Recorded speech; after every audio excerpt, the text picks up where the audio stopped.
Hi, I'm Candace. Pleased to make your acquaintance, Veronica. Just briefly, I'm going to get down to the painting soon. I'm going to go through the two techniques that I mentioned in my comments to you regarding the Dutch pour. There are some variations to those two, but this is more about getting you started and on the right track. You will need to practice, and just everything you do, you'll need to tweak and perfect your technique. Even when you get accomplished, we're always learning.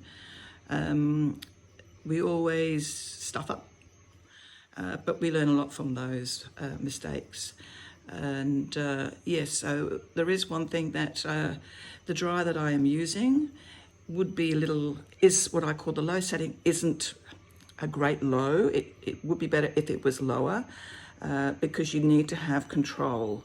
And if your equipment is a little bit forceful, that doesn't help you. But you just have to adapt to that. You learn how to back off a little bit, move away from your work, come at the paint at different angles and things like that. Also, I mentioned that you do not use a lot of colors. One of the other benefits of not using many colors is that you can reuse your paints once you blow on them. If you have too many colors, it becomes too muddy. So if you can use two colors, great. If you can use colors so they're not too, I suppose, contrasting, it doesn't tone your paints down. So you want to be able to use as much paint as possible rather than new paint all the time. But that's your choice. So I think that's it. Without further ado, I'm going to switch through to the video that I've done on the techniques. So good luck, and just keep persisting. Just keep persisting. Right, I will chat further. Bye. Okay, now can you actually see that? Before I get you actually set, I was talking about core flute. Now this is core flute. Just show you maybe the edge. It's a plasticky type of, I'm not sure if you can see that material, but it's really, really great for practicing on, because you don't need to waste paint on a canvas or canvases. You don't need to waste the canvas. So that's really good. Now, if I got you lined up, I hope so, as best as I can. I might just bring this forward.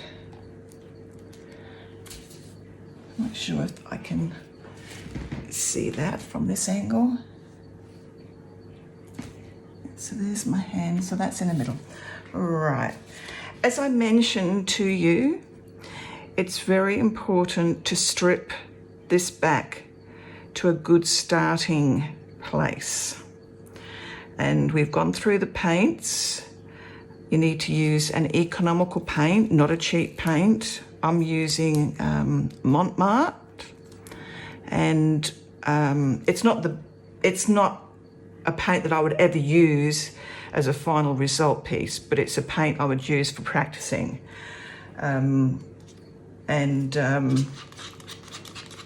Because you need to have something that you can give yourself a benchmark, and you don't want to be fighting against the paints. You need to be focusing on your technique.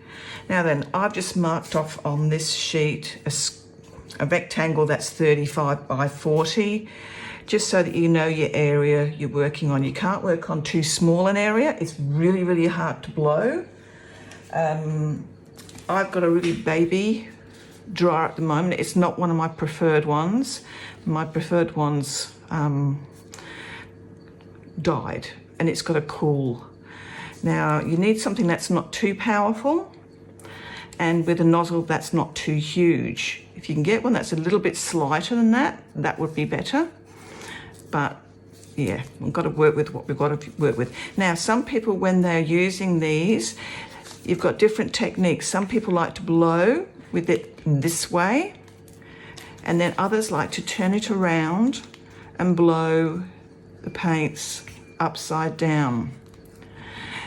Best to try for you and work out which way you prefer. One will be easier for you to handle. This way, a lot of people seem to do. You can use your edges too if you want to get smaller pieces. So it really is training yourself to get used to this. And when you're blowing it, some people like to just blow with a little waddle. Some people want to blow and just blow them out. Again, it's just trial and error with what gives you the results you like on that. You cannot do this technique without practice and practice and practicing different ways to blow. All right. Right, so I think that was all that I was going to talk about for practicing. Sorry about that, my oven's going off, my daughter will come in. Now, I did mention to you, bring back and do not have many paints. If you can work with a couple, that's great. The reason being is you don't need to mix up a lot of paints, but I would just mix up, say, 2 or 3 paints, plus your base, a lot of that, and then just keep using the same ones. After you've done a pour, scrape your paints back up, and then that is another base you can use. So I've just done that, and it's getting a bit muddy, but you can still use it.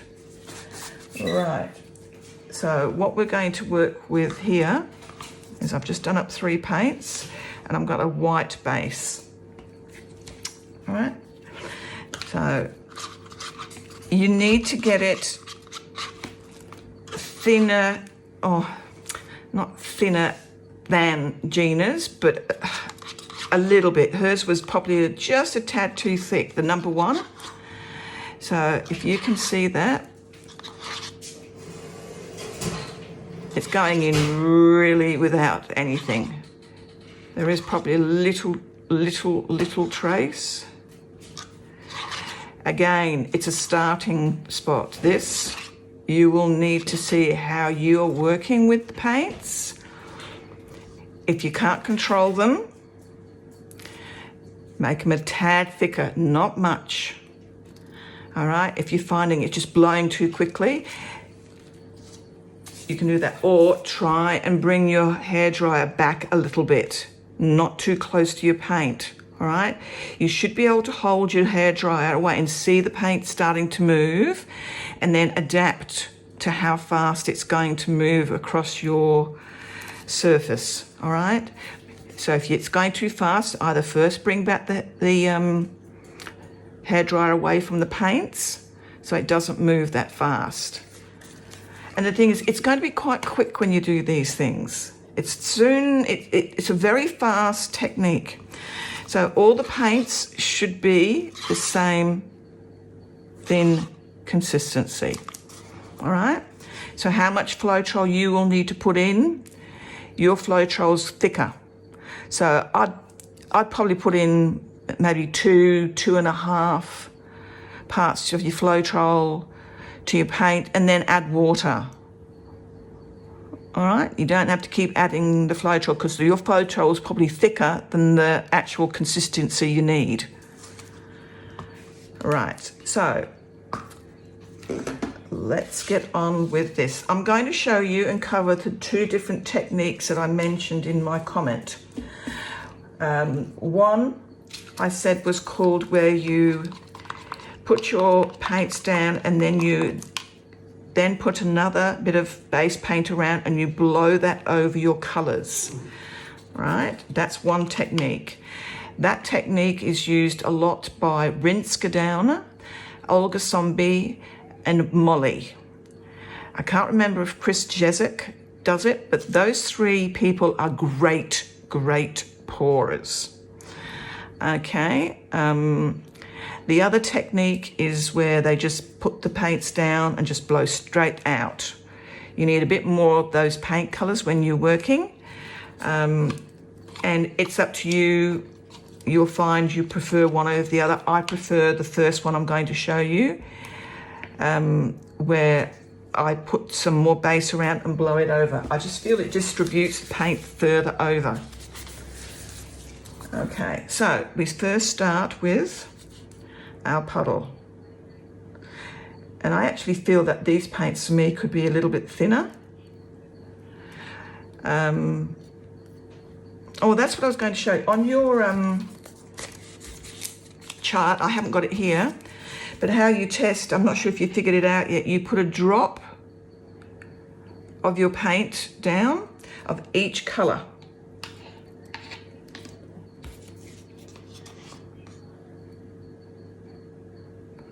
I think there's a little circle on that chart. Okay.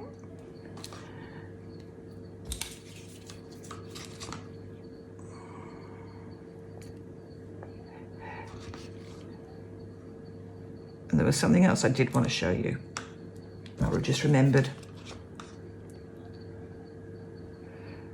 I just hope this video doesn't stop halfway through. Right, so what you do then is, I'll probably try and tilt it that way, might be best for you, is you tilt the paints and hope, oh, my white paint's thickened up, because it was the same. They do tend to thicken up. So that white paint was thinner. I'm just going to add a bit more water to that one. These two keep thickening up. All right, so you do have to keep stirring and testing your colours. But I'll have that ready for the next one.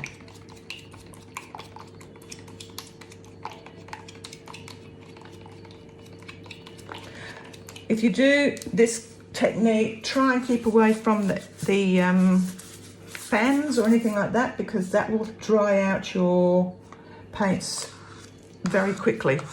And you don't want it drying out before you've finished. All right. When you are checking your consistency, do not come right up here. Keep it close. All right? Because that will give you an accurate, up here distorts the amount of pressure coming through. All right. I'm just going to take these out because they're in my road now. You will see that you don't need many colours in Dutch pour. In fact, the more colours you put on, the more muddled it will get.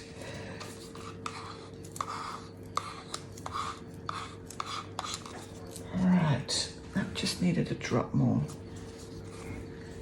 And when you put it in, you're only adding little bits of water. Little bits.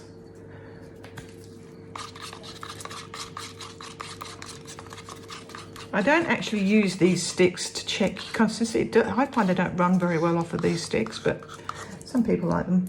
Okay. So I'm just going to put a little bit more paint down. When you're practicing, you can either go, you don't have to go right to your 30 by 40, but it's really hard to do it on a small area. Very hard.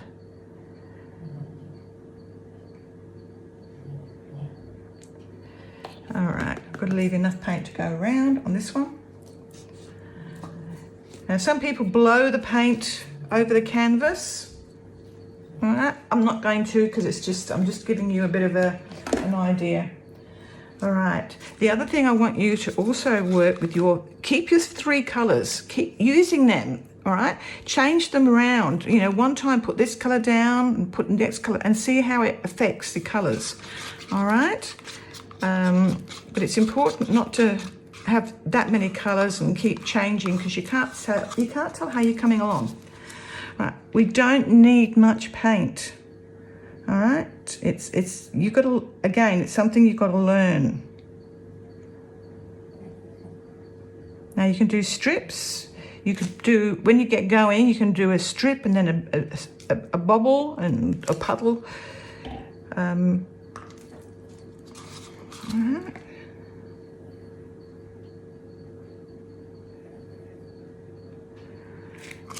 All these things, how much paint you need to put down to get your effect. There is no quick fix with these techniques, unfortunately. It's you have to put in the time. So this is what I mean by adding some more base paint to put over your colours, because this is where it will help it go out. So okay, you put a decent amount on. Again, you'll learn what's too much for you. I'm sorry if I keep saying that. It's because you will be the person that directs your own amount of paint, your own consistency. All right. I will try and turn it this way for you to see what happens. The other thing, I can't turn it around here, but when you're working on your paints, you need to, it's much better if you blow one way and turn your canvas rather than blowing against yourself. It's really hard to come and do it this way, all right? So it's easier to blow this way. But because I've got this now set up, I can't turn it around. So, all right. So, I'm gonna just blow the paint over. Now you just watch what you're doing. Before I do this, you should torch, all right? But I'm not going to start this. You always give your paints a bit of a torch, right? And then you come here and you just flip that paint over. The same here, flip that paint over. So it's a bit sandwiched in there, all right? Then from there, right, you can blow it out. I haven't got much room here. All right, and then come back this way. Now that was a good one. See how far that went out? All right, blow that this way. Wiggle your thing if you want to. And then finally, blow that way. Move it if it's going the wrong spot. All right, so it fans out. You can come in here and blow out there a bit more as well. All right. Now then, quite often, you can see how much paint I've got on here, on that small area and this small amount I put on there, all right, and how much it has spread, all right.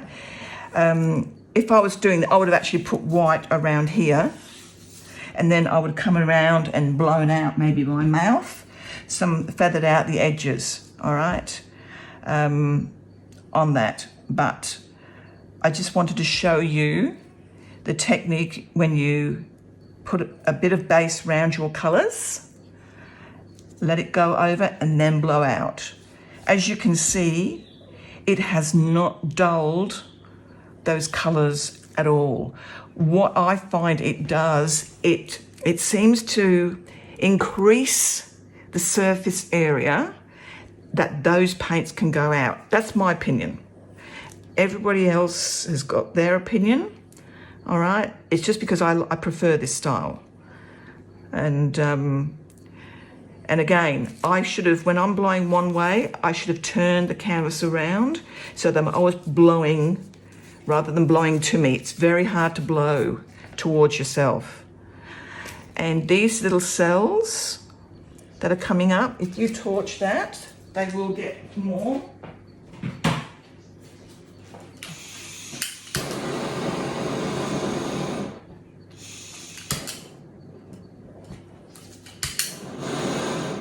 Oh.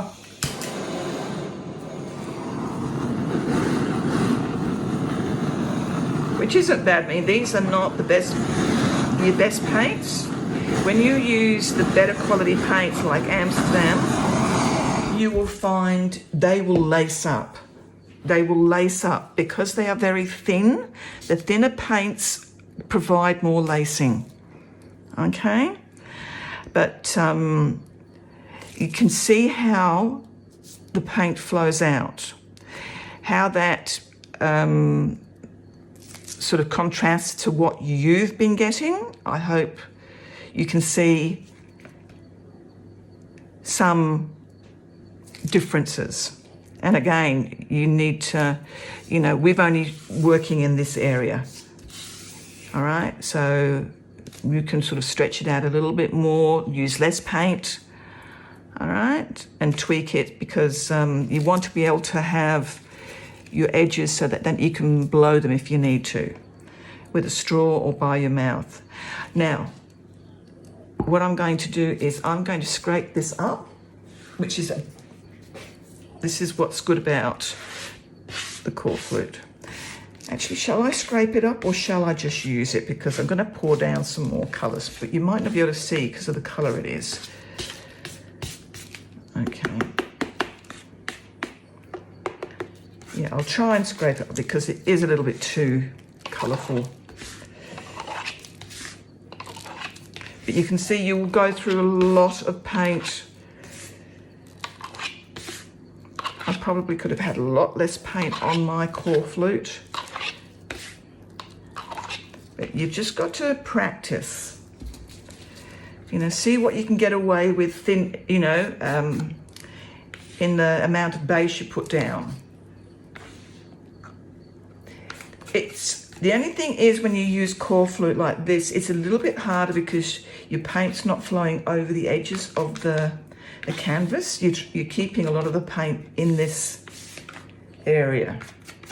But we're not trying to do a masterpiece on the cork flute. We're really, really focusing on your blowing techniques, all right, and getting your consistencies where you think, oh, that feels really, that felt good, that felt easy. I was able to control that. And I've got the patternings that I like, all right, the pattern or the edgings going how I like it to go, with a bit of fine tuning if need be. All right, so the other one, and they don't really call it a specific, I think this was more of the original Dutch pour, that one that I just did. And, you know, there is another few different techniques that people are talking about. The chaos Dutch pour. Erica Hughes does that, where she sort of puts her colours down before a base coat and starts to blow and then pours more colours, base coat in. She's got a lot of control and technique to be able to change up what she's doing. Once you have your skills, then you can play around with how you're doing it. And you can also start to use better paints. All right. But the thing is, you need to be able to identify that you're able to do it. All right. Then you know if something doesn't work, it's not necessarily you, it could be the paints. Or, yeah, it more unlikely is the paints. Right, the next one we're going to do, and I think this paint's a little bit thick, but it will work. See, I'll just put some more water in there.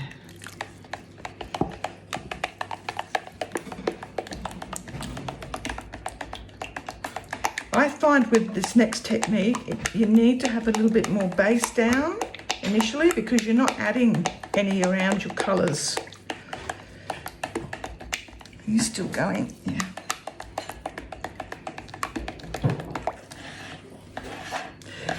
Now, with this video that you're getting, I would appreciate if you keep this yourself rather than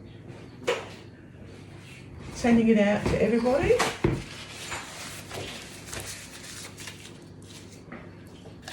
All right, so we're going to put down another, and this paint might have some little goobies in it, but I have scraped it up. Okay, that probably is more than enough. Now I can't tilt this because it's under my stand, so I'm going to just blow it out a little bit. Just some air bubbles.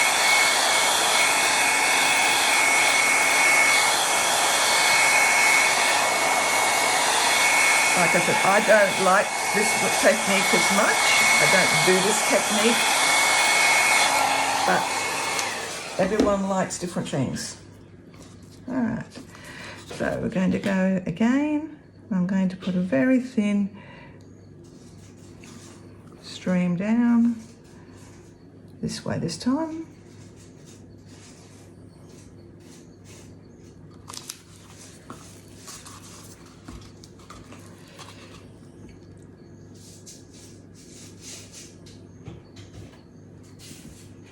I'd say that as well with this technique you might need a little bit more paint.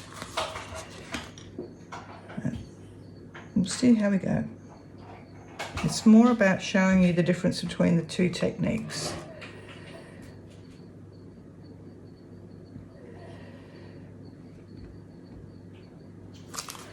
Alright. This time I'm going to try it the other way, this way around, to see how I like it.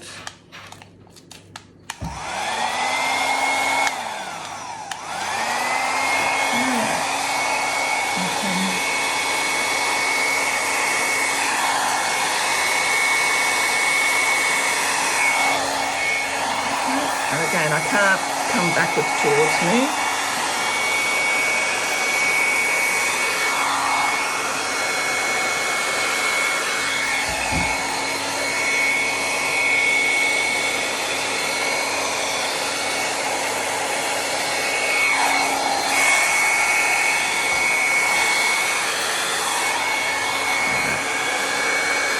And it needs to be on a little bit bigger area or less paint. Alright, and you shouldn't overwork it. You might have another little bit of colour in there, but if you overwork it, you're going to kill them. Alright, the paints are very thin.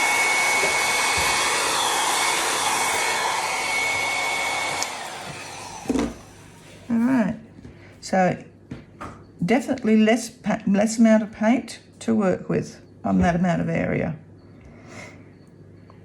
But you see how far out they can actually blow. And like I said, when you're doing it, whether it's this way or this way, you know, practice working your, even if you have to back off a bit, bring it up a bit higher so that, I'm not sure if you can see all that. All right, you've got your edges of your, that can get smaller areas, into smaller areas, wiggle it, see what effect you like with it. All right.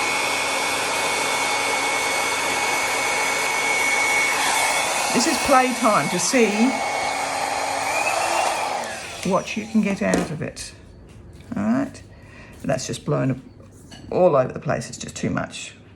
It's not a composition I would sort of work towards, but it's all about you getting your technique and working with your consistencies. I hope I've covered enough in that. Obviously, send me some questions if you have them. All right, I'm going to sign off for now. Till next time, bye. Hi, back again. So just in closing, as I mentioned, I do teach acrylic pouring, and with these videos, please refrain from sending them out to everybody. Usually I do charge for my teaching lessons, and yes, this is something that I'm thinking of doing. Sending out videos to specifically help people, and so it would be really beneficial if you found that these videos were helpful and what I'm doing is helpful, to let people know. And also, if you think it has benefited you, perhaps a donation. I'm not going to enforce it, but there was quite a lot of time taken to put these together to assist you, and I did it in between jobs that I'm trying to get out for other people. So if you're happy to, just contact me and we can work towards something.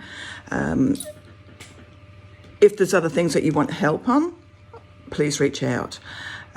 So yeah, I really hope that they helped you, and yeah, your comments will be greatly appreciated as well. So bye for now, and good luck. I wish you and hope that you achieve the best results you possibly can, and you feel a lot more confident in moving forward. But always remember, you are to enjoy this art. It's not about necessarily making a lot of money, and you don't want it to detract from your pure enjoyment of doing this art. So good luck, love. Bye.